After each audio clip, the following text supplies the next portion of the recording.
नमस्कार विद्यार्थी मित्रांनो, 10वी आणि 12वी बोर्ड एक्झाम जवळ आलेली आहे। त्यामुळे बऱ्याच विद्यार्थ्याला उत्तरपत्रिकेच्या पहिल्या पेजवर कोणती माहिती लिहायची आहे याबद्दल जास्त माहिती नसते किंवा विद्यार्थी संभ्रमामध्ये असतात।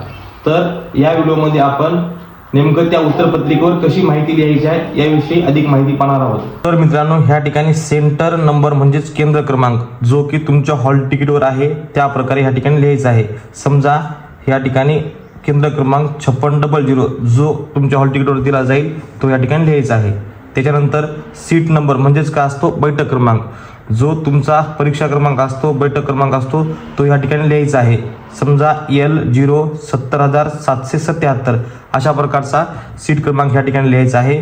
पुन्हा तोच सीट क्रमांक अक्षरामध्ये म्हणजे जो तुमच्या हॉल तिकीटवर ज्याप्रमाणे दिलेला आहे तुम्ही ह्या ठिकाणी काय लिहायचं आहे, अक्षरात लिहायचं आहे। पुन्हा कॅन्डिडेट सिग्नेचर म्हणजेच जो विद्यार्थी पेपर देत आहे त्यांची सही ह्या ठिकाणी करायची आहे। समजा मी ह्या ठिकाणी परीक्षार्थी आहे म्हणून मी ह्या ठिकाणी सही केलेली आहे।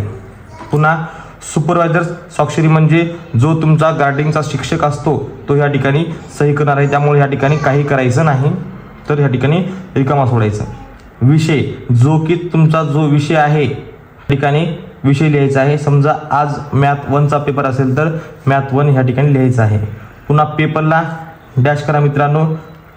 पुन्हा डेट ज्या दिवशी तुम्ही पेपर देणार आहात म्हणजे 20 फेब्रुवारी 2026 अशा प्रकारची तारीख लिहायची आहे मित्रांनो।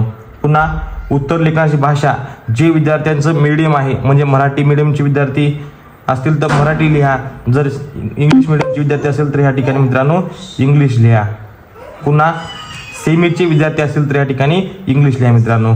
पुन्हा ह्या ठिकाणची माहिती पेपर सबमिट करण्याच्या पूर्वी लिहायचं मित्रांनो, जेणेकरून तुम्ही किती सप्लिमेंट घेतल्या किंवा किती पुरवणी घेतल्या हे तुम्हाला सध्या सुरुवातीला कळणार नाही मित्रांनो, शेवटी कळणार आहे। त्यामुळं ही जी आहे ते एक मेन उत्तरपत्रिका आणि तुम्ही किती नंबर ऑफ सप्लिमेंट किंवा किती पुरवणी घेतली आहे ह्या ठिकाणी अंक लिहायचा आहे मित्रांनो।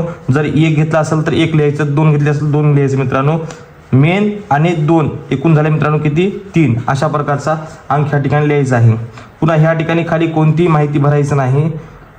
पुन्हा ह्या ठिकाणी तुम्हाला एक बारकोड चिटकवला जाईल आणि सर्वात शेवटी ह्या ठिकाणी जो तुमचा गार्डिंगचा शिक्षक असेल तो ह्या ठिकाणी एक स्टिकर चिटकवला जाईल। तुमची परिपूर्ण माहिती भरलेली आहे, बाकी या ठिकाणी कुठेही काही लिहायची आवश्यकता नाही।